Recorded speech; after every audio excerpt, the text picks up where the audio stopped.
across the microphone is one of the most stimulating and certainly one of the most unconventional of contemporary philosophers, Dr. Alan Watts, who perhaps is the most articulate spokesman for what is known as Zen Buddhism. Now, this is, we know we've heard the name a great deal in recent years, and for, I'm sure, quite legitimate reasons, there's been an increase of interest in Zen in many parts of the country, in America particularly, as well as in other countries. Dr. Watts, what is Zen?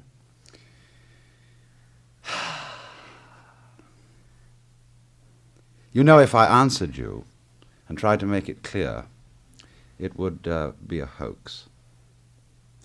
In other words, it's true, I talk a lot about it.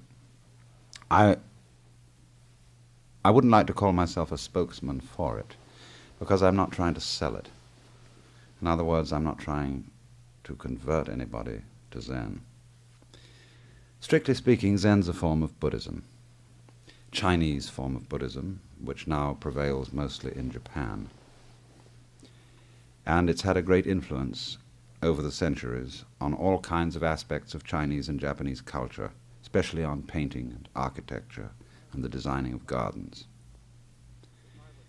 But if I were to speak really properly about Zen, I might just keep silent for a few minutes. And actually then one would understand it better than if I tried to make it clear. But as I'm going to have to talk with you, and you know one talks on the radio, we're going to have to confuse everybody by trying to tell them what it's all about. But isn't there an element of communication that is needed here? As you said a moment ago that silence, some time of silence would help explain Zen more than words would. Yeah. Now, I, who talk a great deal, perhaps talk too much, don't quite dig this. And I'm trying to, I want to understand what you're telling me. Now, isn't communication, is silence a form of communication then? Well, a lot of other kinds of communication go on while you're silent. There's a Chinese proverb which says, one showing is worth 10,000 sayings. In other words, if I were to ask you, what this is, you would say it was a match booklet, but match booklet is a noise, and this isn't a noise. If I really want to show you what this is, you see, I have to do this. That's what it is. Because we're on the air. Yes. But suppose we were on television, then you say one showing is worth 10,000 sayings. Yes. But on TV, then, would our conversation take on a different coloration? Or not or shall we say our communication rather than conversation? We can do it just as well on radio. Because there's all the difference in the world between the word clap and that. Between the word and the sound. Yes. I mean, in other words, whatever as Korzybski said, whatever you say a thing is, it isn't. Because a word only stands for it isn't it? The word is the label. The word's the label.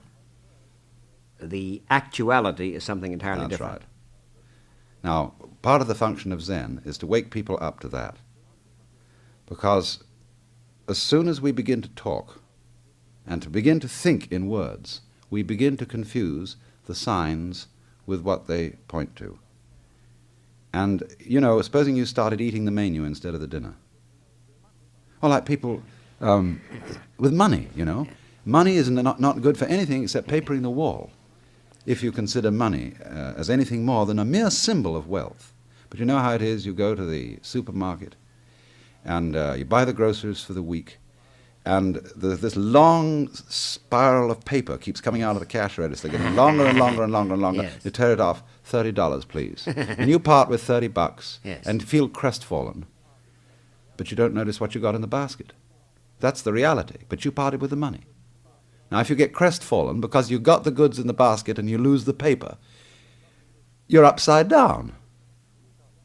And you see, that's what happens. We start confusing the real world with the signs for it, with the names for it. And so begin to live in words instead of in reality. So then the credo, perhaps this is wrong using the word, again, the word credo, the idea of Zen is to acquaint human beings with the fact instead of the symbol, with the reality instead of the label. That's right. It doesn't absolutely it doesn't say that labels are a bad thing, but only bad if you confuse them. For example, here's another way in which people confuse the label with the reality. There's an abstract something or other called the future. Future isn't here. Nobody can, pick up right now the Chicago paper for the day after tomorrow. You see, it's just not here.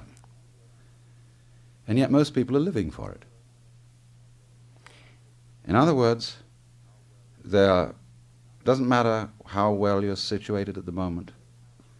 If there's a good time coming, you feel good. If there's not a good time coming, you feel badly. Because you're reacting to the future instead of reacting to now. Does Zen say, now is it? Now is it. If I may, for the moment, interject a comment. This is it. If I may, no, I didn't mean, this is not a deliberate plug, but it's connected with the next question. This is it is the newest book That's by right. Alan Watts. It's Pantheon. Now, this was based upon an article, was it not? A rather definitive Yes, article. the first- The Chicago Review. No, that's included in the book. That's included in the book. But the title is taken from an essay at the start of the book. This is it. Yes. Now, is this is it a reference to now? Yes. This, meaning what is here and now, is it. And when we use the word it in the sense of a superlative, the it than which there is no itter. So as far as tomorrow is concerned, does Zen say, let tomorrow take care of itself when it comes? Not quite. The point is rather this. There's no use to make any plans for tomorrow unless we can be here now. Because when the plans mature, and the thing you've planned for works out, and it comes true, and you got it, if you're not there for it, you can't enjoy it. You're busy planning for something else next week. So you're always like that donkey who's got a carrot hung from a stick that's fastened to his collar. So that's the future, that carrot. And by pursuing it, you never get it. Yeah, you forgive me. I'm thinking of something else aside from that donkey and carrot. I'm thinking, that guy on that Grecian urn that Keats wrote about, chasing that girl, and the ode to the Grecian urn. Yeah. And he's described as fortunate youth, but he never quite gets her, No, So I wonder, he's not really with it, is he? not really, no. Yeah. Because there's no now for him. The only now is frustration. That's it, yes. So, but you see, the future is an idea in our minds. It's a useful idea, but it's only useful if you can be here fully. Well, is Zen anti-planning? Let me put it this way. No, it's not Yeah. anti-planning. It would say, let's put it in its place. It isn't, the whole of Buddhist philosophy is not really an exclusive point of view to say there are certain, human beings say should stop thinking, should stop planning, should stop this, that, and the other. It only wants to subordinate doing those things to what is really important. It's a question of values, then, isn't it? Yes. It's a question of placing too much emphasis on what may be a phony value, really, isn't it? Yes. And confusing the word with the reality.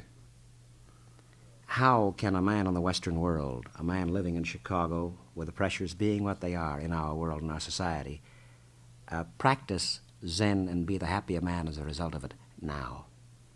Is that possible? Or is it theoretical? Well, I believe you asked the wrong question. Perhaps I did. Now, let me tell you a story. There was once a man, he was an American, he was traveling in England, and he wanted to get to an obscure village called Little Tuddenham. And he asked a yokel where it is. And the yokel scratched his head, and after a while he said, well, sir, I do know where it is, but if I were you, I wouldn't start from here. So, in the same way, if you look upon Zen as something to be applied in a kind of do-it-yourself, self-help way, to make to improve your life, you see, that's asking the wrong question. That's not it. You see, it's just because one is looking all the time to improve it, to be other than where you are, to get something out of life as if it were different from you. That's what makes the trouble. Is this what you mean by square Zen? No. That's just, this is just ordinary attitude to life. Yes. I mean, if somebody Yeah. takes up Zen to use it that way, Yes. that's neither... Has the answer to personal problems. Yes. This is not it. No. Now, but it's perfectly natural to do that, you see. Like when you go to a psychiatrist. There's a good saying, anybody who goes to a psychiatrist ought to have his head examined. Mm-hmm. And so in the same way with Zen. Anybody who studies Zen, as the old master said, deserves 30 blows with a stick. Anybody, I want to follow that now. Anybody who studies Zen deserves 30 blows with a stick. Yeah. Do you mean he should not study Zen? In the same way yes. about the psychiatrist. Does this mean he shouldn't go to a psychiatrist? You see? It's the same problem. If somebody thinks he's got a problem, and what he thinks is the problem is this: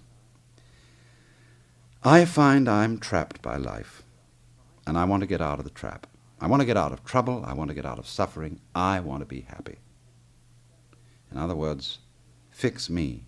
Yes. This is what he says. Fix me. Yes. Same way as a person saying to a psychiatrist, I want you to help me.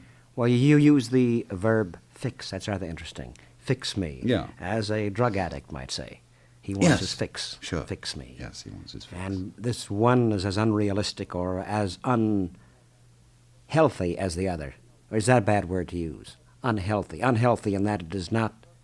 Well, it's unhealthy in the sense that the person doesn't really know what his problem is. A person, say, who goes, again, using the example of the psychiatrist, this is one profession in which the customer is always wrong. In other words, the question he asked in the first place was the wrong question, you see. And eventually, through therapy, he comes to ask the right question. Now then, since we've gone around the circle, and I'm enjoying this, by the way, very much, Dr. Watson, suppose I word this differently now. Yeah. And not word it differently, because, again, it's not a question of words, as you said. Mm-hmm. But suppose the idea or the fact is different. Why is Zen? Why has Zen become as popular as it apparently has become in the Western world in recent years? Well, there are a large and complex number of reasons. First of all, I think one of the main difficulties from which we suffer, particularly in modern civilization, is the sense of personal loneliness. Everybody, you see, believes that as an individual, he's a kind of a mind or a soul inside a bag of skin. And that thing inside the bag of skin is completely different from what's outside. In the words of Hausmann, the poet, I, a stranger and afraid, in a world I never made. And this is the feeling that is psychologically called alienation. And when we so hate to be alone, for example, to be just sitting undistracted by radio or literature or something, noise going on, because when we're alone, we feel more and more isolated, and so try constantly to run away from ourselves. The appeal of Zen, in one case, is that it proposes a change in one's basic consciousness of one's own existence, so that you realize that what you are is not only what is inside your skin, but also what is outside. Because of this growing sense of alienation, stranger in the world never made, as That's so right. many feel, as practically I imagine Yes. every sensitive human being must Yes. feel. This philosophy, you would describe it as a philosophy, would you not, or a religion? It's really, I call it a way of liberation. A way of liberation. Of liberation from the illusion of being only inside your skin, of being a separate self that's quite different from everything else in the world. It's liberation from that sensation. Liberation from the conventional way of thinking. That's right. That one is a separate self. Yeah. What he is really is part of a larger whole, a larger entity. Yes, he's one with the whole world of nature, and he's a particular expression of it at a particular point. Of what every one of us, we might say, is a particular expression of it, and it is the whole show. Now, a question. There are so many questions, but one. Assume he is part of this one whole. Let's assume he feels there is a great deal wrong with the world that he, as a human being, would like to right. Mm-hmm. Let us say that other humans feel as he does. Mm-hmm. Let's say, for example, fallout. Yes. Objection to nuclear testing. What is that? I don't mean to get political. I just mean, I'm thinking now of position, if he is part of a whole, Yes. does he do something to set the whole straight? Is that within the realm of Zen? He can only influence the whole really constructively if he first feels himself to be one with it. In other words, in order to change the world technically, by technological or other means, it's terribly important, first of all, to recognize that the world is your own body. If you don't feel that, you attack it. And we talk about the conquest of nature, the mastery of nature, the conquest of space, the conquest of Everest. What a fight we've got on with it. And then if you go at nature making an attack with a bulldozer, or with, you don't like mosquitoes, so just throw DDT on the lot. And suddenly you find you've upset the balance. And you've got problems on your hands. Because you didn't reverence the external world as your own body. When you love it, when you feel yourself one with it, you are fit to control it, but not before. Be a friend to nature rather Yes. than enemy to it. Yes, it's one's own body. But back, if we may, to the DDT and the mosquitoes. In this world we live in, life being real and earnest, Yeah. what of the mosquitoes, let us say, causing discomfort to the human being? The point is that it's true, we kill the mosquito when it bites us, or sometimes before it bites us, just as we have to kill something to eat. Life is like that. What I'm pointing out is, don't kill indiscriminately. Don't use violent, unintelligent methods of controlling the world, because you can't push it around without pushing yourself around as well. It's all balanced. And this is the point of feeling nature as yourself. There's a Chinese saying, that when the wrong man uses the right means work in the wrong way. So when the man who feels alienated uses technology doesn't work properly. It just creates problems and bombs. Only the man who feels no longer alienated, cut off from the world, is fit to use technology. Same way as only the man who lives fully here and now has any use for any plans for the future. So we come to the matter of technology itself, technology and Zen. You say technology can be used well. You are not a chartist, of course. Oh, no. No. Technology can be used well, but again, it's the question of man knowing himself. Of who's using it, yes. What kind of man? Whether he's a crazy man or a sane man. And we have to deal with this, don't we, today? With Yeah, this is the great sanity problem. and insanity. Sure.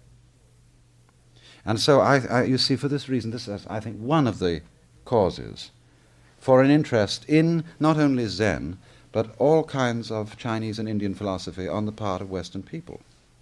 Now, mind you, too, these philosophies in Asia have only been the concern of a very small minority of people, and haven't very profoundly influenced the whole culture. We can't point to India, or we can't point to China as an example of the practice of these ways of life. And yet, isn't it true that, say, Dr. Martin Luther King was influenced to a great extent by Gandhi, who in turn was influenced by Thoreau, I suppose, I imagine, would he not? Oh, yes. Well, then, hasn't there been an influence here to some extent? It does have an effect. Oh, yes, it does. I mean, but what you find generally is that the aspect of the philosophy which has a wide influence is a bit of a caricature of it. I mean, just think what very many so-called average people think about Freud. Their ideas of Freud are a caricature of what he said. And so in the same way, the Buddhism practiced in China or Japan will be to a very large extent a caricature of the real thing. Now, if we may come to this matter of caricature of the real thing, this article, I liked it very much. It's stimulating, and I believe I understood it. This excellent one you wrote, that is included, and this is it. And this was in the Chicago Review of 1958. Beat Zen, Square Zen, and Zen. Now, there are three different approaches. One is the legitimate approach. Would you mind, I'm going to ask you about beats in a moment, Or what about it? Even now, the word beatnik itself has been being used by the press in quite Yes. unfair and terrible ways. It has made they're equating it with criminal, really, at times. You know, Yes. the press, or with crackpot. Now, beats, as we know them, beats, whether beat novelists or poets, have been associated with Zen. At least they use the word. Are they justified in using it? Are they applying it properly? Not exactly, no, because the kind of popular Zen for which there's a bit of a fad in the United States is again a caricature. On the other hand, I don't want to condemn it outright, because figure this a moment. The Beat generation, to the extent that it really exists, is the only going rebellion in the United States today, aside from the race question. And therefore, this is the only rebellion, and therefore, at least for that, it deserves some respect. It's true that it has all kinds of wild excesses, and that, say, Jack Kerouac's book, The Dharma Bums, the kind of Buddhism that it portrays is pretty goofy. Although Gary Snyder, the man who's the hero of the book, actually, the poet, he practices Zen in a very orthodox way. He's now studying it in Japan, in a monastery. The actual hero of that book. So you see, within this term, Beat generation, there are all kinds of things, wildly assorted. But there is, it seems to me, a certain value, however excessive it is, however gauche, in this protest against our rather smug way of life, and in a kind of, you see, it's going over to the other extreme. It's going over to extremes of irresponsibility.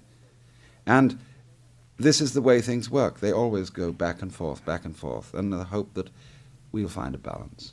In that your defense of Beat is certainly an eloquent one, in that it's anti-complacency, and complacency probably is the prime boil of our day, one of them. But you point out in the article that the manner of seeking Zen is to follow a caprice, a sort of the hell with it idea. If I follow you correctly here in this article, and you inferred this was wrong, just as the square Zen will come to that in a moment is wrong, and seeking to find another way of being conventional. Yes. In other words, if you just follow caprice, this is not the same thing that is meant in Zen by spontaneity. True spontaneity is not something that can be imitated. And true spontaneity can only be found after a discipline. Now let me go back and perhaps make that clearer by something we talked about a little earlier. We were discussing the point that a person who goes to study Zen to get something out of it has made the wrong approach, but it's inevitable that he do so. And he's made the wrong approach because what is, according to Zen, his problem is his conception of himself as this separate being who wants to get something out of life. And so the teacher teaches him Zen by challenging that conception of himself, and says to him in effect, if you are a real separate self, I want to see you. Show me you. Show me that individual, detached self you believe yourself to be. Don't tell me what it is. Show me. Make it concrete, because if it's real, then I can see it. This could be put in another way. Be deliberately spontaneous. In other words, if you are free and you are separate, you ought to be able to be spontaneous. Be it. The student attempts to do this. Now, supposing I challenge you, do something spontaneous. It's like putting a child in the middle of the floor and saying, with all the relatives around, now dear, play. Or it's like, as a Hindu proverb, that if you think of a monkey while you're taking medicine, the medicine won't work. So try not to think of a monkey while you're taking the medicine. You see? the same bind. Yeah, it's a bind indeed. Go ahead. So the discipline is that he finds out by repeated trial that he cannot be deliberately spontaneous. No one can be deliberately anything then, can he? Exactly. And be natural. Exactly, like being deliberately sincere. Yes. Be sincere, you know. Well, you have often on radio you hear midnight disc jockeys saying, he's a dear friend of mine, I mean that sincerely. That's one word, it's hyphenated, you see. Mm-hmm. Exactly. But then, if he's challenged, we're all challenged with the thought of sincerity. What do we really mean? When we get right down to it, we find at the bottom of our sincerity a good deal of trickery. Here again are labels, aren't they? Isn't this the matter of label again? Yeah. The word. And how, of course, well, before we come to that, the other... So, the point is, yeah. that by finding out that everything he thought hitherto was spontaneous and free action was phony, he comes to a great psychological crisis in which he sees that he doesn't really have a self. Pardon me, Dr. Watts, you say he comes to a crisis in which he sees he does doesn't not really have have a self. He can't produce it. He can't produce this independent, spontaneous, perfectly genuine act which the teacher challenges him to produce. Is Zen then saying, I'm curious now, I'll be the gadfly for the moment Yeah, here, the gadfly because I don't quite understand. Is Zen here saying that there is no such thing as man unique? Is not each individual, one self I sing, said Whitman, you know? Is Zen the opposite of, I mean, isn't each individual unique? Isn't each a complete and separate But person? in the same way that each finger is unique. And each finger is unique and can move separately just because it's joined to the hand. If you cut the finger off, it has no power left.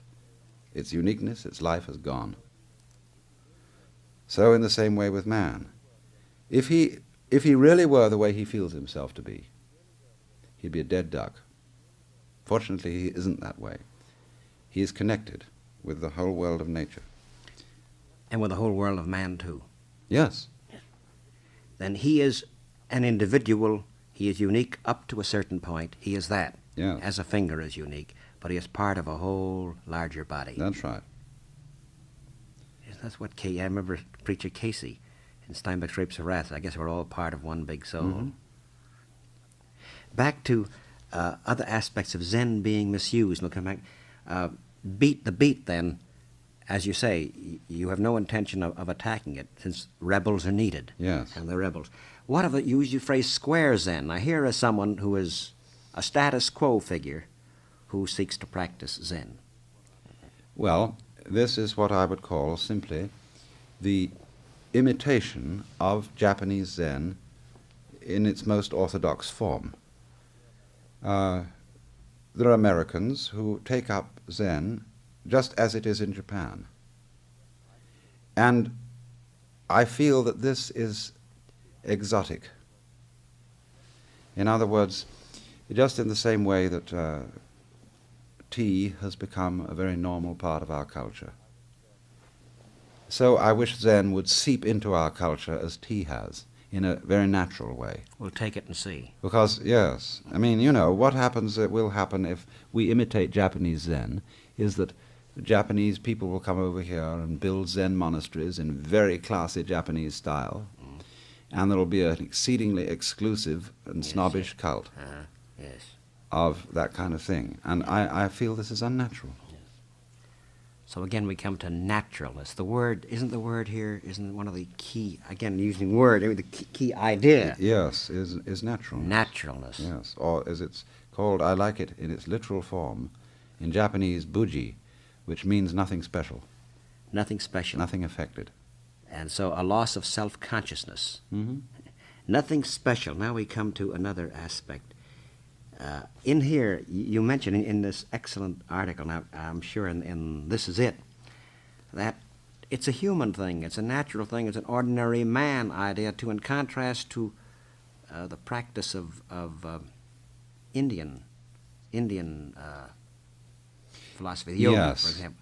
that's Weren't you right. referring, there's a very definite difference. In one, there's a very harsh discipline involved.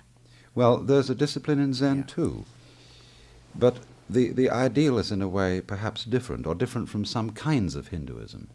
That is to say, I remember an old Zen master saying, if I have any ideal at all, it is to become a complete human being. Not a Superman.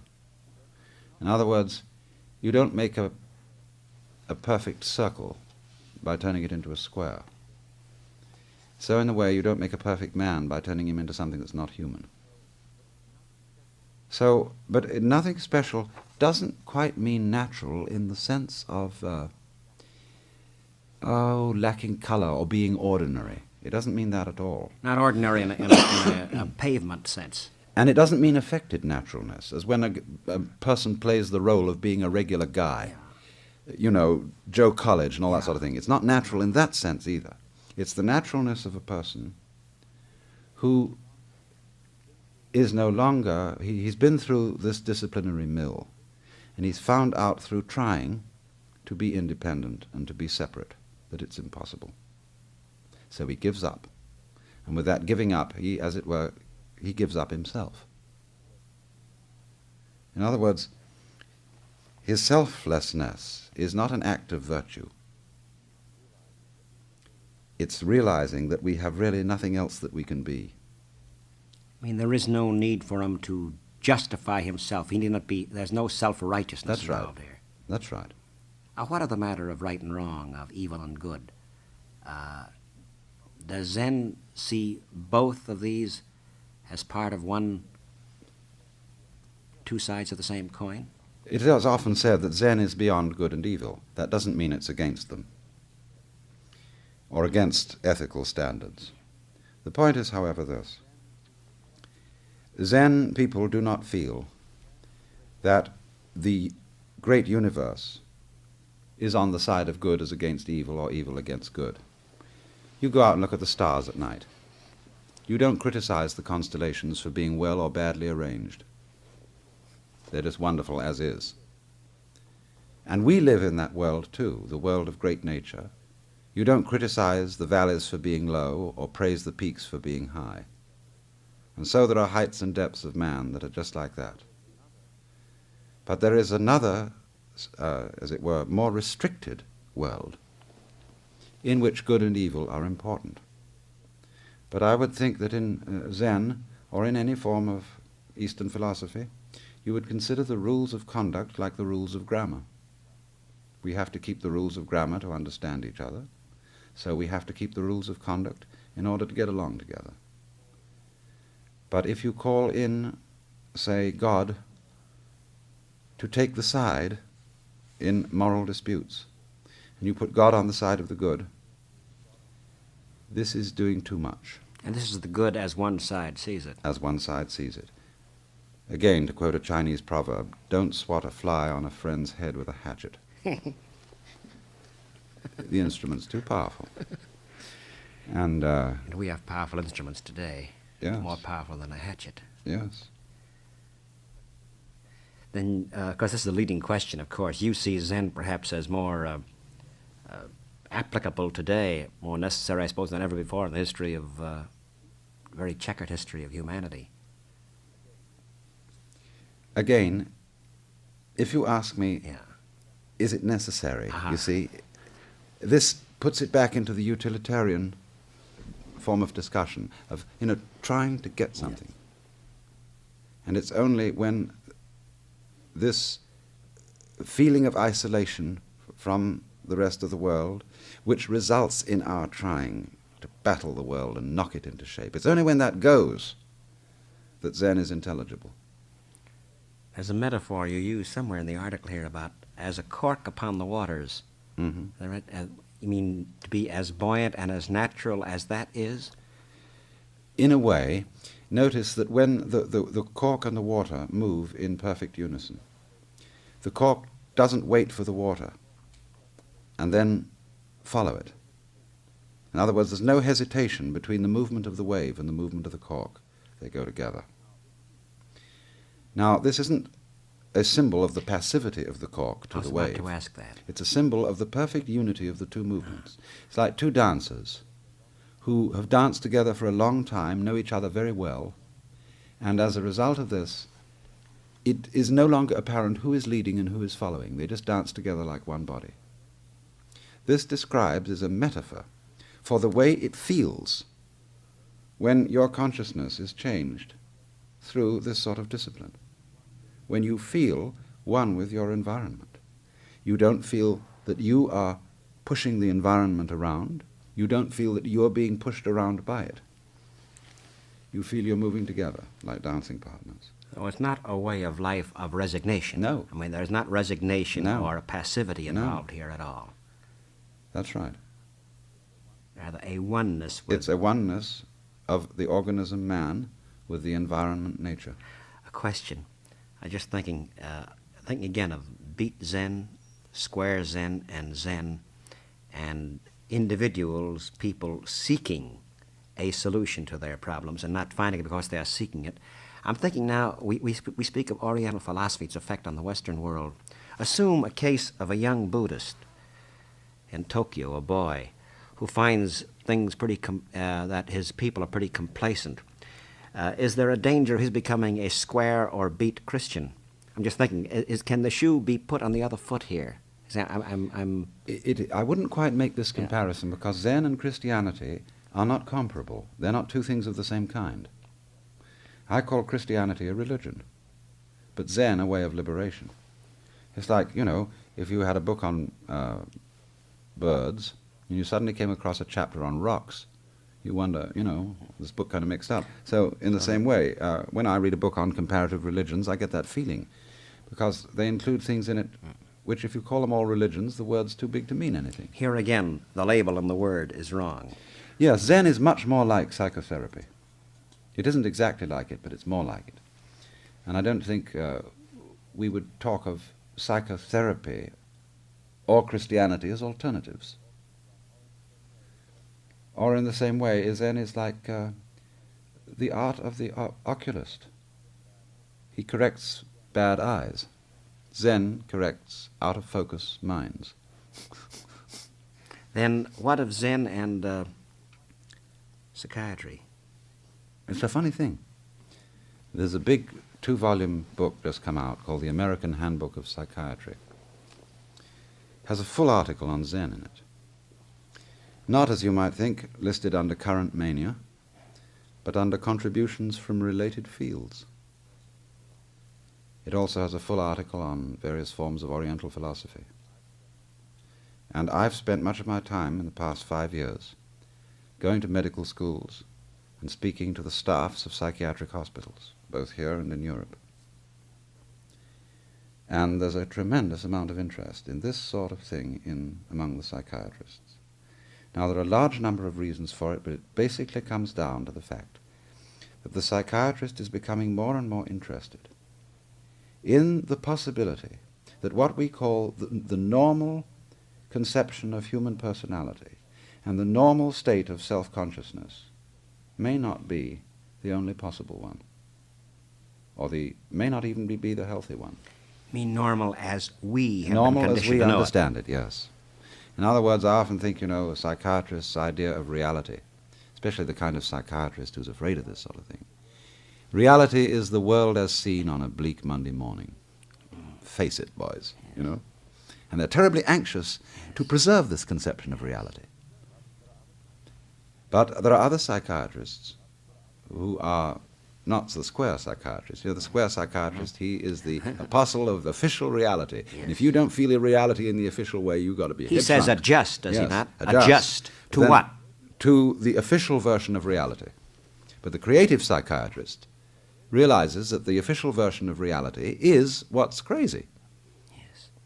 And the difficulty of the people who go psychotic is they can't stand the official version of reality. Poor things. But there might be some more constructive way of doing this than going nuts. It seems to me there should be. Then Zen, I don't want to use the word plea again, Zen is a way of life that may call for, I've about to use the word not malady, but non-adjustment, shall we say. Non-adjustment to what may be a reality that may be really cockeyed. Yes. In other words, of course in Zen one wouldn't speak of adjustment anyway. No. Adjustment of what to what? No, I use the word non-adjustment. Yes, I know. For lack of another phrase. Sure. What of Zen and the arts? You mentioned Japanese Zen has come to the fore in the Western world as a result of the increased interest in Japanese paintings primarily. Yes, Zen has had a great deal of influence on painting. And you see, anybody who practices a skill, an artist, an archer, a fencer, a potter, a cook, an automobile driver, everybody can apply Zen to a skill. And what it is, something like this. You remember, did you ever learn to ride a bicycle? No, I never did. You spoke to the wrong man. Did you ever learn to swim? No. Well, what did you learn to do? I can't. I must tell you this. I must make confessions. You've asked it. I've never driven a car in my life. I've never been on roller skates. I can't swim, can't ride a bicycle, can't dance. Gee. But so I thought you should know this since. Well, I'll tell you what may you have can an do. offbeat one. You can talk. I can talk, yes. And very easily. I don't know if you remember when that first happened. When you suddenly found you were speaking. You don't remember that? Or that you had a gift of interviewing people. I don't remember any the time specifically. Because you see, there's a funny moment where you get the knack. When suddenly it seems the bicycle is riding itself. Now, the artist will practice his control of a brush, especially if you have been brought up as a child to write Chinese characters and you write with a brush all the time. You practice and practice and practice to get control. And then one day, you get the feeling that the thing does itself. Now, this, in the same way, the Zen artist works very hard at mastering a technique. And then when he's got the technique, he gives himself up to whim. And he lets it do it. Once he has the craft mastered, once he has the technique mastered, he gives himself up to whimsy. To whim. Yeah. He feels completely free, but does he not have a concept? Let us say he's a very skilled painter, very skilled. He gives himself up to whim in each of his projects, on each of his projects. I mean, does he not have, say, a concept? Say he has a simple idea Yeah. that he's going to paint a certain theme. But he will allow accidents to come in. And this is what one Japanese artist called the controlled accident. He will allow all sorts of accidents to happen through the structure of the brush, it running rather dry and creating hairlines which show tremendous movement and dynamics on the paper. I understand this this is beautiful. This happens often, I know, in theater. I know this happens in jazz, in the music of jazz. The question of happy accident. Yes. I don't mean just improvisation. I mean something by the creator happens because he is equipped. A great comedian has happy accidents happening all the time. You can get him into any situation unprepared and he can make his cracks. And he has Zen in this way. This is then is a form of Zen. He feels completely natural. Yes. Chaplin, let us say, in many of his moments, I'm sure, were not fully prepared, not fully in advance. Then there was a touch of Zen there. That's right. And great clowns. Yes. Right, there's a touch of Zen. Yeah, so you see, after all, it's not something exotic that we have to import from Japan. One of the very best books that's written about it is written by an English professor in Tokyo, and it's called Zen in English Literature.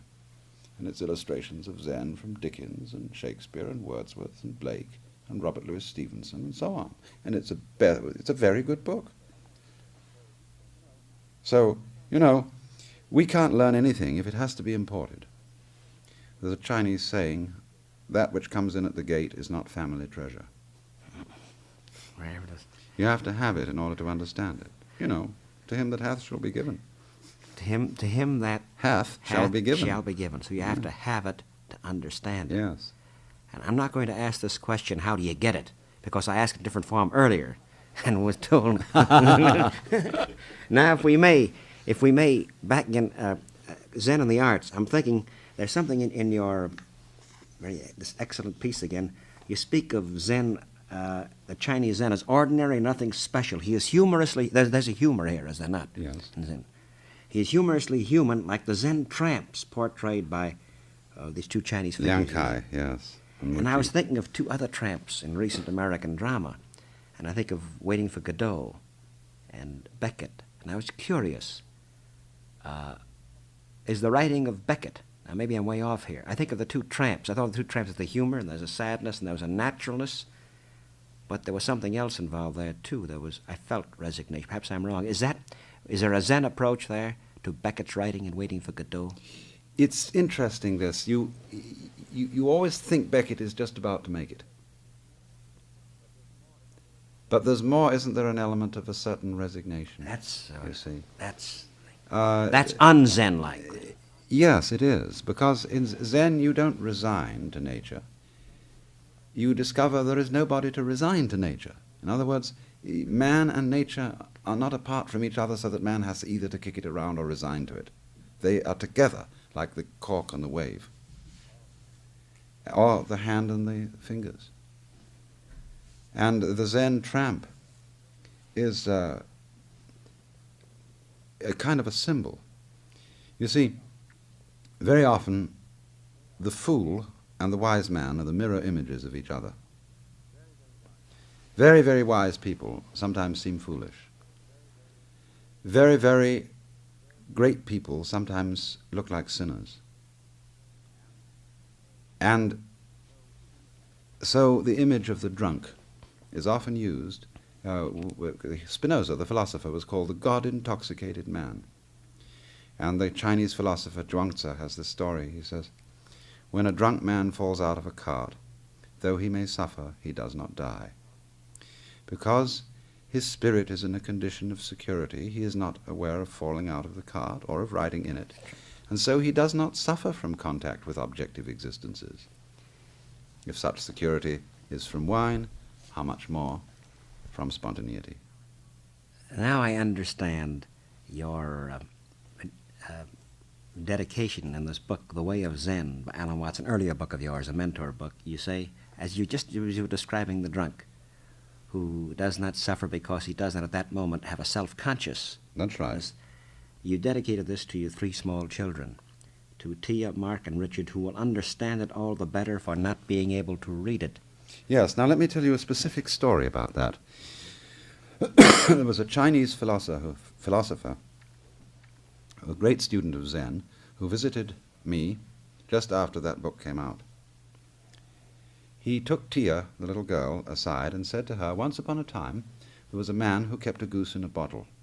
It grew so large he couldn't get it out. Now he didn't want to break the bottle, and he didn't want to hurt the goose, so how will he get it out? And she said immediately, why don't be silly, break the bottle. And he said, you see, they always get the point under 7 years old. In other words, the question didn't block her. She saw it was a phony question instantly. An adult doesn't want to be outsmarted, thinks there's a trick in it, you see, and thinks there's some way of doing this perfectly impossible thing. So that's what the whole thing is, you see. Zen is setting up these problems that are called technically the koan. The koan is a meditation, a problem for meditation. But all these are traps for the unwary, setting you the sort of problems you might try and solve if you were foolish enough to attempt them.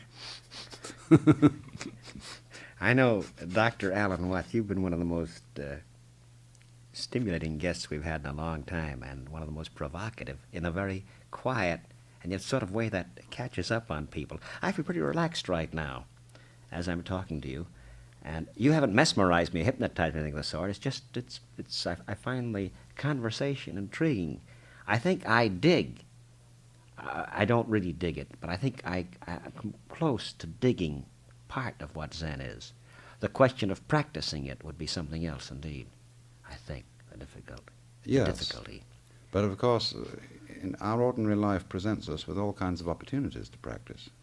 You don't necessarily have to sit on a mat, 24 hours a day and do it that way. The everyday things have the same opportunity. When you spoke of Zen in the arts, you spoke of the mastery of craft itself, and I suppose there is perhaps craft is the wrong word to use, the daily craft of living, but the craft of being natural. It's not a craft, but am I getting myself in a bind here? Yes, but you're I am. getting warm. You're beginning I to am cook getting with warm. gas, you see. Yeah, the point is to see, you can see these binds coming up and how we Yes. put ourselves into them. Yes. You see, the craft of being natural. How crafty can you Yes. get? Yes. That's the wrong word, of course. This is a semantic cul-de-sac here. Yes, exactly. Yeah. I think we've got to have another session, Dr. Well, Watts. that'd be This is great. marvelous. What is a way, a Zen way of saying, well, take it easy, but take it, which is my sign-off. What is a Zen way of saying goodbye? I suppose you'd say goodbye. That's Or right. is there just that? Goodbye. The natural thing. Dr. Watts, thank you very much. And I'm sure this is the surface we've scratched, is it not? Yes. We could talk about this for a long, long time, but I'm not sure whether it wouldn't be better to stop and make it clearer that way. To stop and make it clearer that way. Yeah. And so with Hamlet, we'll say, since you started at the beginning, we'll say the rest is silence.